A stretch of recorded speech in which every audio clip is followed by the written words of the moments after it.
Good morning. Good morning. Welcome to another Monday Mindset. I feel like I haven't been with you guys in a while. I've been doing a ton of travel, speaking at different conferences. It seems like it's conference season, usually early of the year, March, April timeframe, and then also September, October, even, end of October into November, there's conferences in the real estate world, and I'm sure there is in the financial and insurance world as well.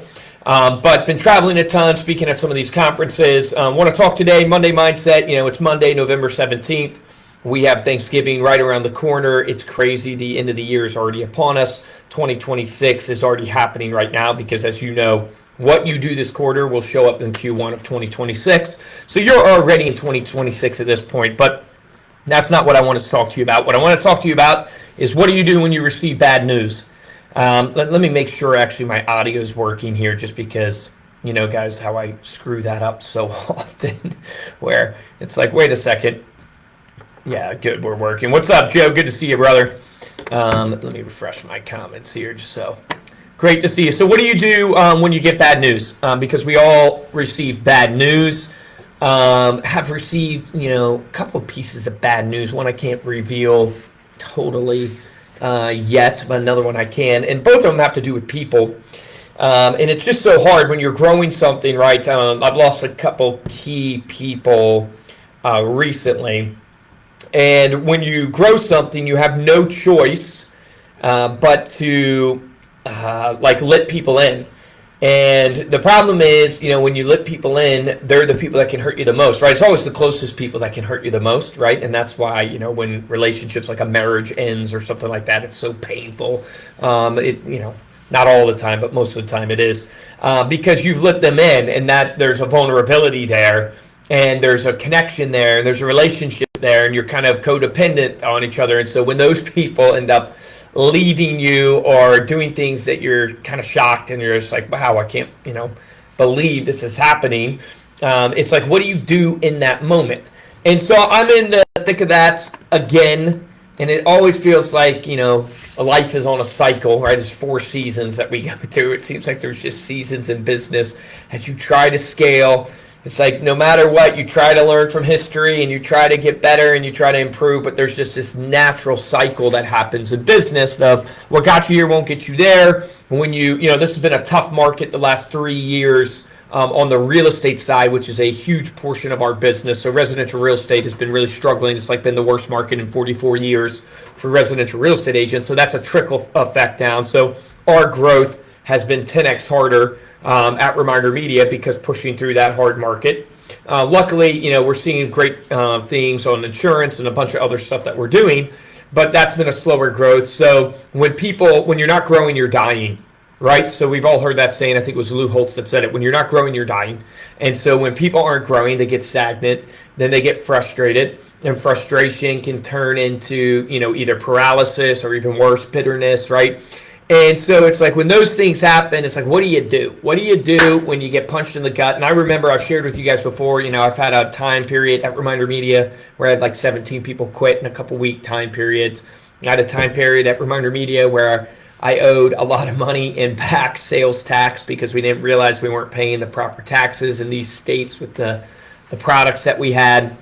We were paying the correct federal taxes and income taxes. We just didn't realize how things were taxed from a product level, but it had a ton of back taxes. And I was like, hey, I told my current VP of finance at the time, it's like, hey, we can get through this. Don't worry. Just don't quit on me. And the person ended up quitting within 3 weeks.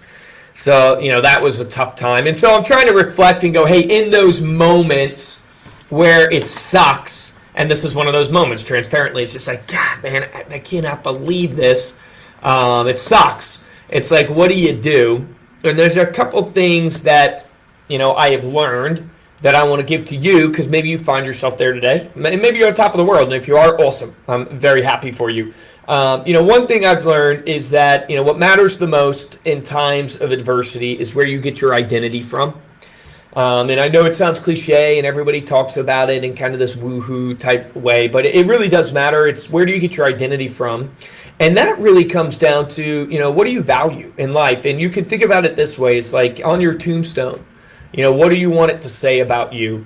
And what do you want your life to be about? And who do you want your life to be about? And when you play that type of game, and when you think of it in that type of way, you just play differently, right? It's like Simon Sinek's The Infinite Game. If you know, like sports for football, I was at the Eagles game last night with some corporate clients and stuff like that. You know, that's a 60-minute game, and they're playing for that outcome. And that season has an end, but an infinite game has no end. And so if there was an infinite game, you would play differently because you're playing long ball, essentially. You're playing for the long period. And so that really comes down to, well, where do you get your identity from? Where do you get your meaning from? And why are you living the life that you're living? And naturally what happens to you there is it rises. Okay, you got your work that you love to do, and you got the results that come from your work, and that a lot of times is materialistic type things, money and accolades and stuff like that. And then you got the impact that you can bring to the world.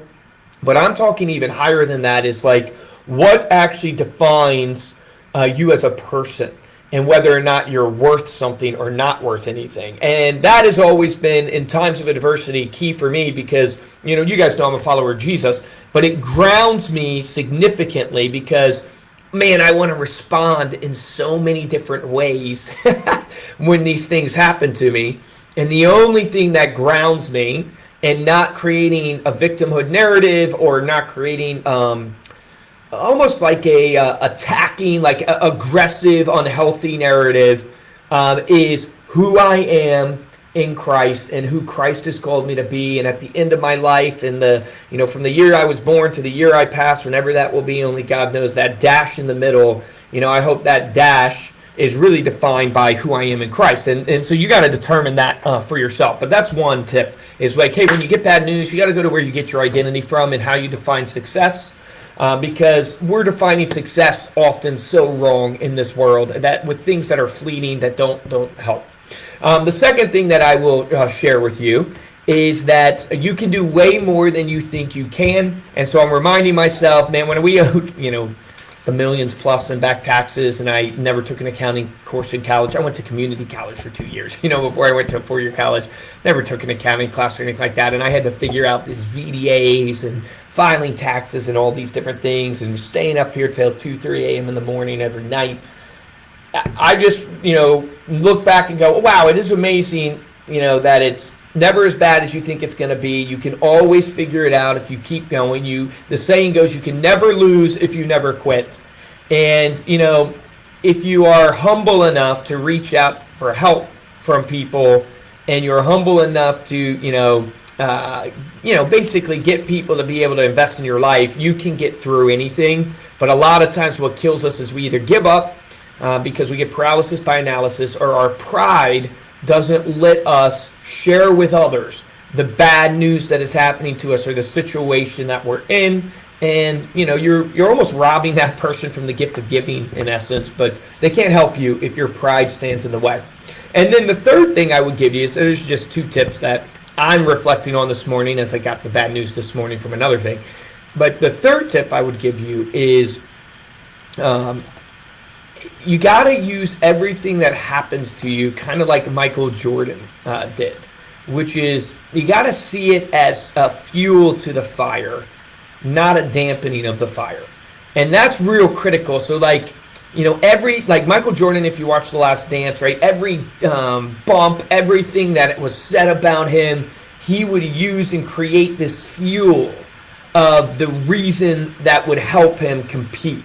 And that has been powerful for me. Now, it's hard because what you don't want to do is create a narrative that is nasty towards people. That's not what I'm talking about. But I am creating like a narrative of competitiveness, that everything that happens to you, everybody that quits on you, every bad thing that's said about you, every mistake that's made, take that and build chips on your shoulder. I'm going to prove that person wrong.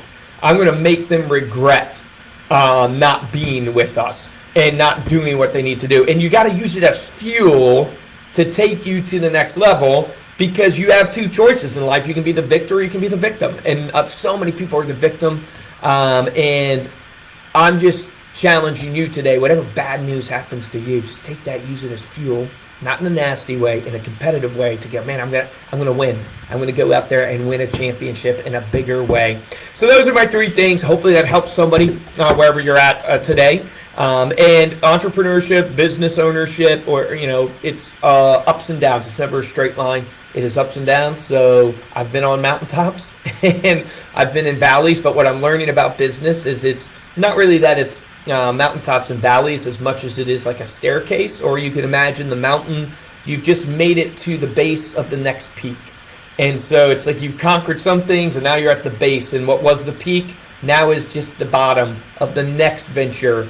And that kind of is how life works. And again, if you go back to my first tip, which is where you get your identity from, then you'll start realizing that, oh man, the joy is in climbing. The joy is in the ride, as they say, but only if your identity is based outside of the accolades, success, materialistic things. Because I just have not found that to be true. Maybe some people have, Chad, and if you have found it to be true, I just have not found ever the climb worth it for just the outcome. I've always found the climb worth it for the climb and the impact that it has in life, and my family's life, my employees, my clients, like the impact that it's changing their lives. That's really what makes the climb worth it, not necessarily winning that award or getting the millions in your bank account or something like that. Even though winning awards and millions in your bank account, they do have a feeling, they are part of the success, but it's just not the only thing. So anyways, that is it. It is Monday, November 17th. It is a new week. You got to get out there no matter what's happening to you and win for you, for your clients, for your family. Make it happen today. I appreciate all of you for tuning in. Share this if you think it would help somebody. Chat in. I hope you're doing well. And let's have an amazing week. See you guys.